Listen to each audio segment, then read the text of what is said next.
Hi friends, I'm Deb Sofield and you're listening to my weekly podcast series called Encouragement for Your Life. Many of you know I'm a national speaker and trainer, and as a coach, I help people find their voice and learn to use it.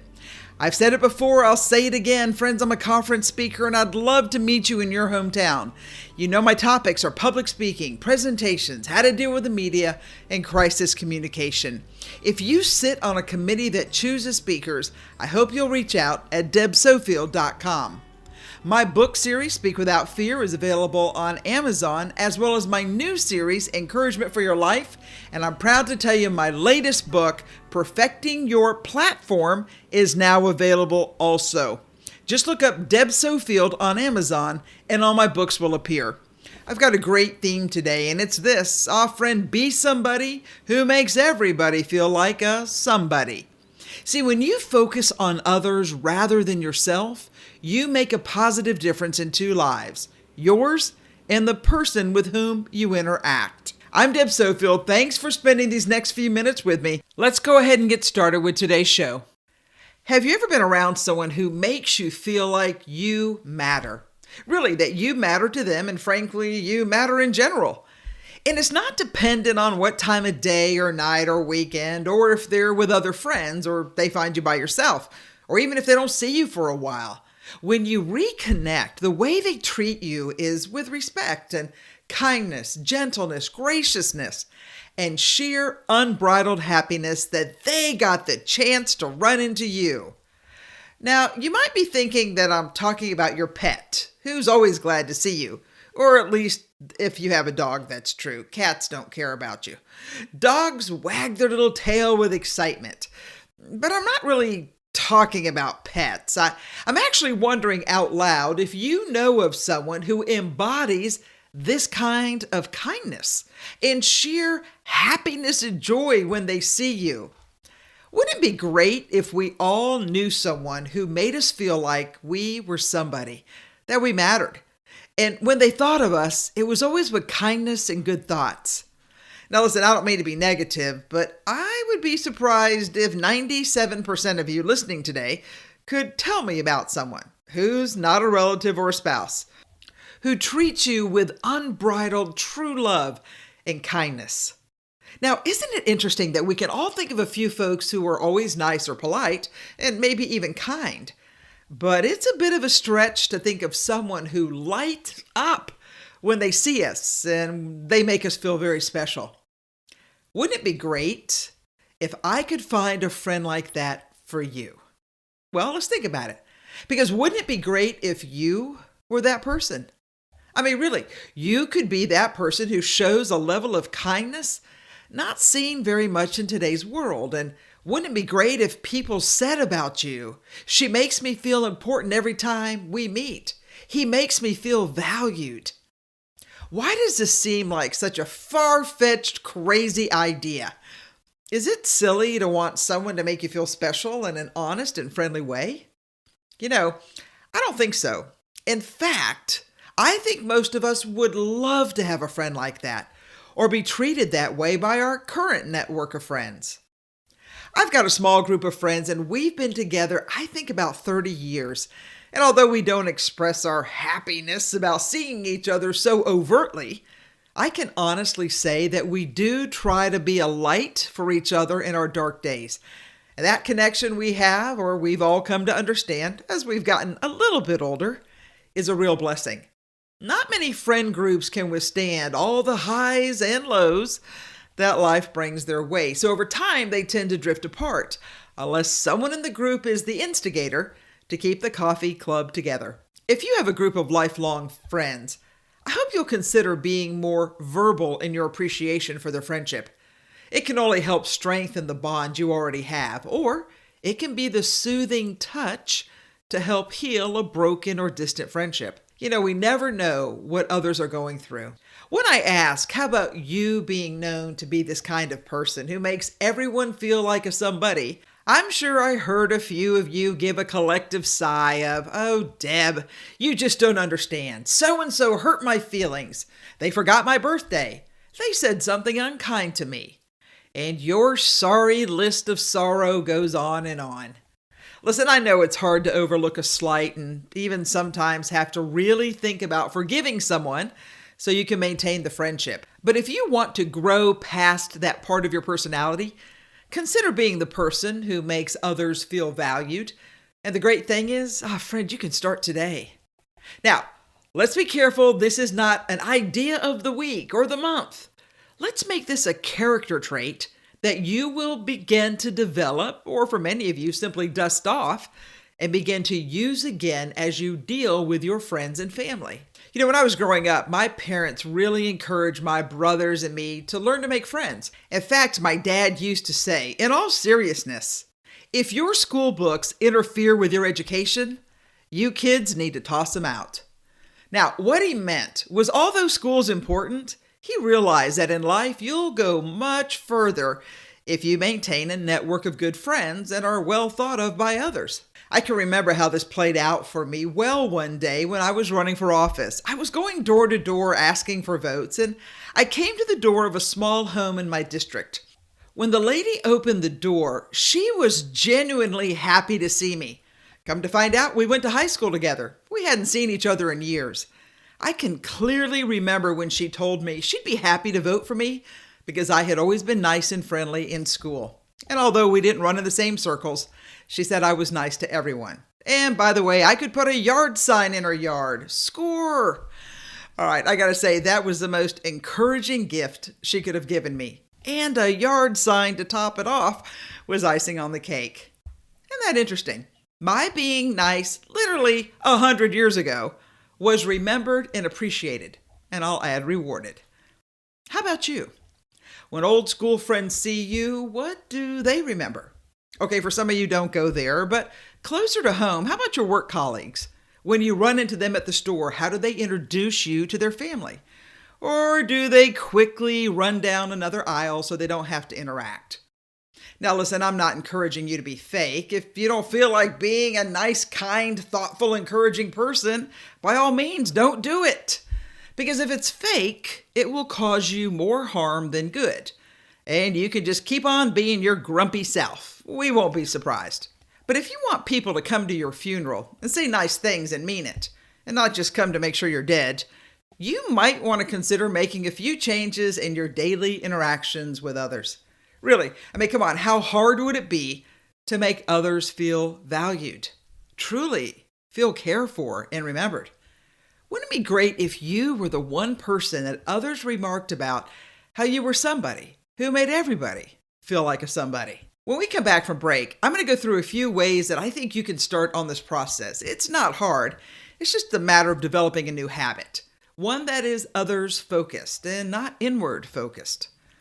I think the world would be a better place if a few more of us would start saying nice things to other people. It's so rare nowadays for someone to give a genuine compliment, not because they don't think about it, but because it's just not in our nature to show that type of kindness, or what I like to call Southern hospitality, being kind in the heat and hard times. You know, those of us who live below the Mason-Dixon, well, we're known for our genteelness and respectable ways. I hope we can add kindness to our words. I think we would all be better for it. Now, let me remind you of the other side of that cordial compliment. And that's when a compliment is given, our friends, you learn just to say thank you and accept it. There is nothing worse or shows poor manners than to degrade a compliment given by someone to you. It really takes the joy out of the day, and nobody should have to convince you to accept kind words given. So get used to saying thank you and then pay it forward. The gift of kind words to others.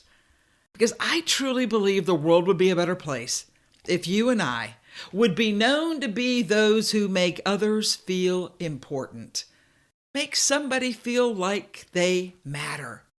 Make everybody feel like a somebody. Now, those words are from one of my favorite internet sensations of a couple years ago called The Kid President. I always enjoyed his little riffs, and he was a delight to pay attention to. Okay, so I'm Deb Sofield. You're listening to Encouragement for Your Life. Hope you'll stay tuned. I'll come right back after the break. Hi friends, Deb Sofield here. I'm a national speaker and an executive speech and presentations coach. I've been in the battlefield of politics and business for over 30 years. I know and understand how the game works. In today's marketplace, you don't have a choice. We're in the media age of Twitter, blogs, Facebook, and 24-hour news cycles.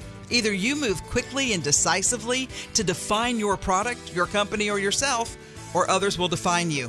You can't afford to miss the mark because the public won't give you a second chance and the media is unforgiving, and YouTube will replay your remarks until you've been ground into dust.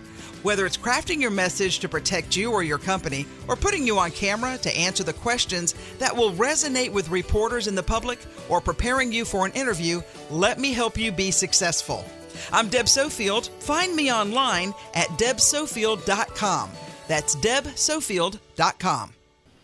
Hey everybody, welcome back. You're listening to Deb Sofield's Encouragement for Your Life. Hey, while I understand that my theme today may not be anything new, I gotta say, I don't think it's practiced very much. I think with the pandemic and things that have gone on in the world, we tend to be a little more insular instead of reaching out and helping others on their journey. If you were to type in on any search engine, how to make others feel good or how to help encourage others, you're going to get a kabillion, and yes, I said a kabillion, ways to see it done. And I've come across a few articles that I think somewhat distill down the big ideas that I want to share with you. I came across one from a guy named Les Moore, and it's called Ways to Provide Power of Encouragement. And I like the idea of power of encouragement because I believe, and I think you've seen this in your own life, when you can reach out and actually help someone, it is almost like a new fire is starting and energy comes. You feel good, they feel good, and then good things happen. So let me just touch a little bit on this article. He goes on to say, encouragement is the giving of courage, confidence, hope, support, and help. It's a process of building each other up, coming alongside another, strengthening the weak and sick, and consoling the troubled.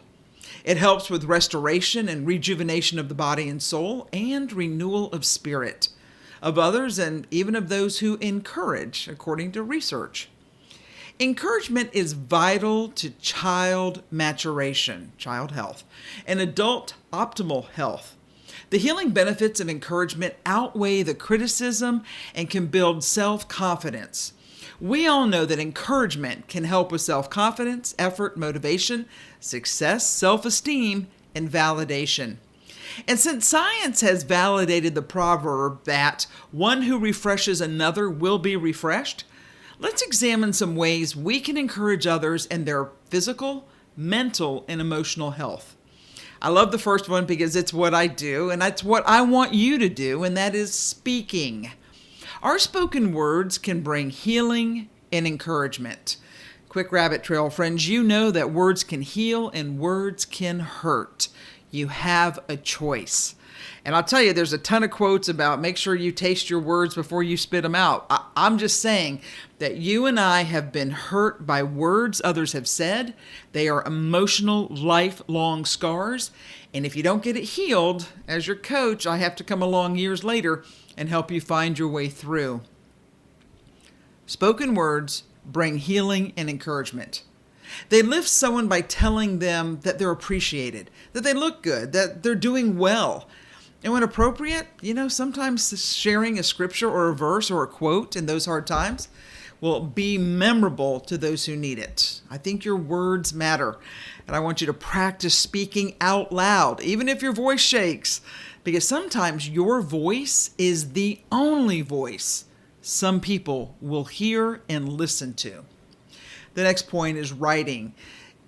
I have taken to dropping little notes to folks only because you don't ever get notes. All I get are bills, or I do get a lot of magazines for cooking, but there's not a lot in the mail that you're really looking forward to.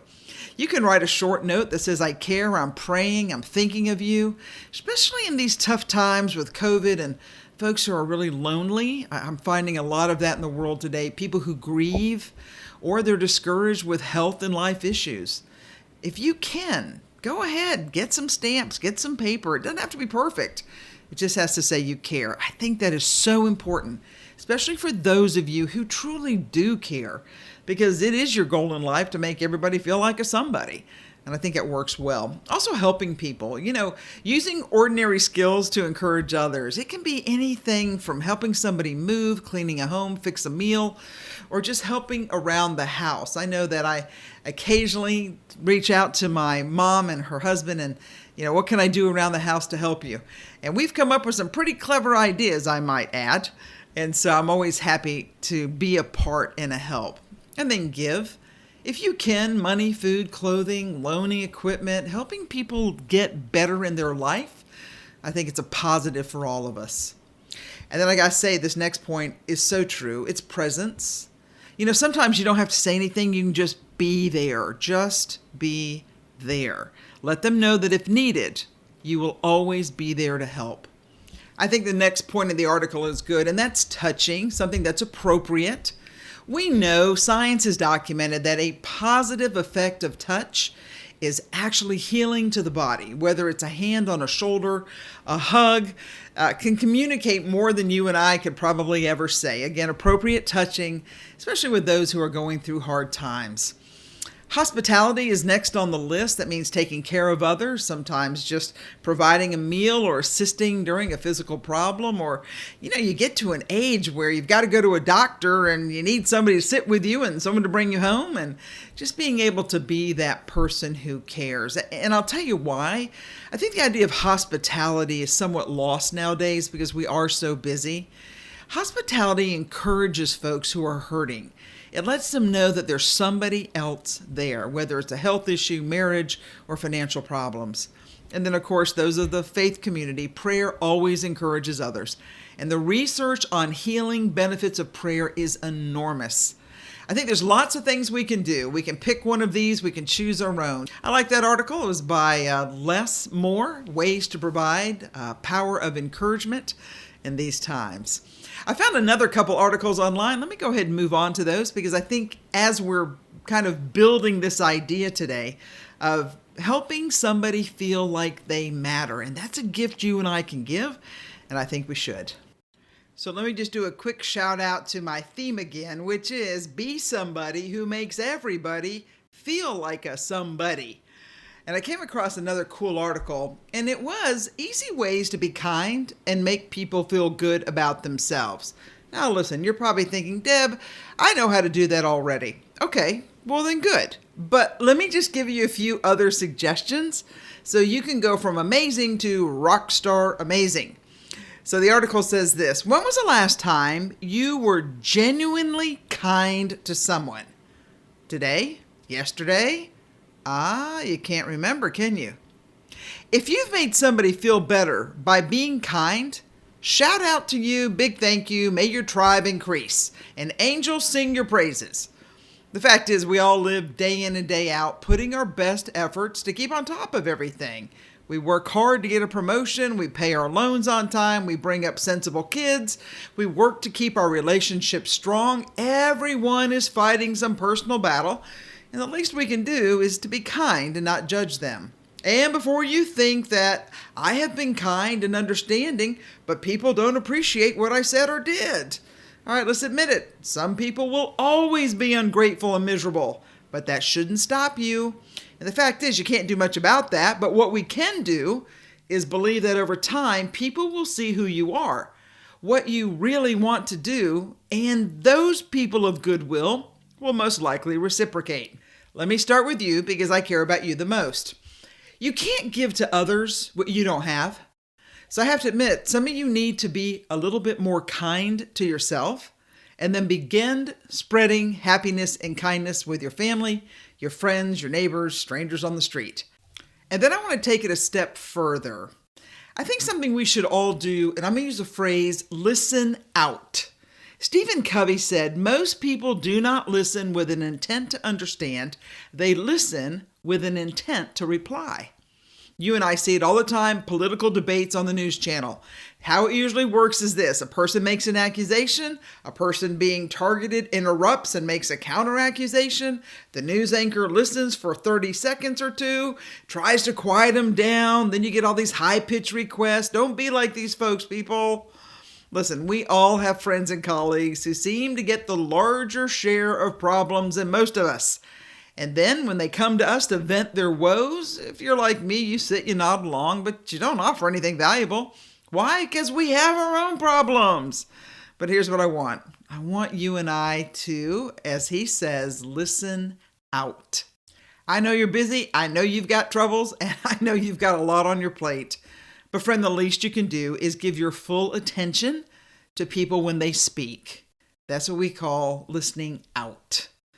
And then I think it's important you learn to express gratitude. You've probably heard that a lot this year, only because I think we've been locked in so long. People are sick and tired of all the rules and regulations when it comes to the COVID and what's happening. But being grateful is really an antidote to self-loathing and feeling like you are not enough. When we look at things we have, the people in our lives, the education, the roof over our heads, some of you need to stop and count your blessings and stop with all your complaining. Out of all the great things you have, just pick one. Say a close friend stood by your side in a difficult time. Others around you didn't understand what you were going through, but they did, and they cared about you. They really cared. They told you not to give up and to be brave. They made you believe in yourself. And now when you look back, I think now's the time to thank them for their compassion and support. Then I have to ask, did you do something? Did you say thank you? Did you write a note? Or did you simply just make the call? I know it seems silly, but I got to tell you, one thing that people don't do in America nowadays is smile. I travel a lot. I'm in big cities. And it's obviously a Southern thing to smile and make small talk with anybody. Maya Angelou said it best. If you have only one smile in you, give it to the people you love. They go on to say, a smile on your face is the best ornament. How do you feel when you see people who smile? Unhappy? Sad? Jealous? No, you can't. When you see somebody smile, you probably smile too. Think about the gift, and your face gets a good workout. I got to tell you, I don't have a naturally pleasant expression. It's something I have to work at. So sometimes I think about something pleasant, so my whole facial expression changes. But the fact is, I'm telling you, a smile will take you places that other things will not. I also like the idea of maybe you hide a note in somebody's pocket. Maybe it's kind of like when you find $5 in your pocket. You're like, I'm rich. It is $5 more than I had. But the reality is you and I could do the small things, whether it's a note, whether it's a card, whether it's flowers, whether it's Krispy Kreme donuts. Come on. For once in your life, don't worry about you. Don't worry about the minimal cost and do something kind. I think it's very important. And then, of course, I'm always going to come back to your words. Blaise Pascal said this, kind words don't cost much, but they accomplish much. I know that you and I have our friends who gossip and they chatter and they don't seem to ever quiet down. But the reality is, you and we would be appalled if somebody said that stuff about us. So why don't we slow down on all that? And let's do what we can do to share something nice, say a positive thought, and encourage people to keep on keeping on. I just think a really interesting article, obviously not deep, about things you and I can do to help other people get on in life. I just think it's important that we stop because we're so busy that if we can, remember how other people's kindness made us feel, I think it gives you and I a chance to be a bit more kind because we understand the situations. I came across another quick article by Todd Smith, Ways to Make People Feel Good. Again, you've heard these before, but today's message is simply the adage that I think is so important that you and I would do well to make everybody feel like a somebody. In a world where people are overlooked every day of their life, you and I stop and we change everything. Think about this. When you focus on others rather than yourself, you make a positive difference in two lives, yours and the person with whom you interact. When you're intentional about doing things to make others feel good, you create a special connection that accelerates new relationships and will nurture the existing ones. I get it. We all do things that bug people, but doing things that make people feel good is the opposite of that. It will brighten someone's day. It's also a positive reflection on you, dear listener, and I believe it enhances your reputation. Think about it. In the workplace, when you make others feel good and enhance your work environment, makes it a little more enjoyable, probably will increase your influence with those you're working with. In business, when you make your clients and customers feel valued, there's no way it won't increase your sales. And then, of course, in the home, it will bind your family members close together and turn your house into a happy home because you took the time to show appreciation and kindness. Let me give you a couple ways I think will help those around us improve their lives. Number one is encouragement. What sunshine and rain does for flowers, encouragement does for humanity. Regardless of your position in life, everyone needs to hear words of encouragement. Robert Cavett said, 3 billion people on the face of the earth go to bed hungry every night, but 4 billion go to bed every night hungry for a simple word of encouragement or recognition. Wow, I love that quote. I also think if you can compliment someone sincerely for a job well done or an admirable trait, I'll tell you, it's life-changing. I actually keep a folder of notes I get from people. Hey, listen, I know I'm a motivational trainer teacher, but even I can appreciate a good note when somebody says, hey, thank you. Many of you email me from the radio show and the podcast, and you say the same thing. You need to know that I appreciate you greatly. I think it's important that you and I learn to praise publicly. Boost someone's confidence by commending their efforts in front of others, either verbally or in writing. But I think it's important you also do this to people who work for you, who serve you, such as a store clerk, a waitress, or receptionist, someone who's gone an extra mile to assist you. Praise publicly. They're always going to come back to listen thoughtfully, focusing on listening, not just hearing, but listen. When you are an attentive listener, people sense your care and concern, and they believe their feelings are validated. Let me end with the last point, which is express love unselfishly. We all know our friends and family have a love language that dictates the way they feel loved. And when we understand and treat people and meet them in that need, I think it brings them closer to us and us to them. Again, you know these rules. They've been part of your life since you were childhood. I just want to remind you, friends, that it never goes out of style when you and I take the time to make everybody feel like a somebody. All right, I'm Deb Sofield. You've been listening to Encouragement for Your Life. Thanks for being with me this Saturday. And friends, I hope you have a great weekend. I look forward to connecting with you next week.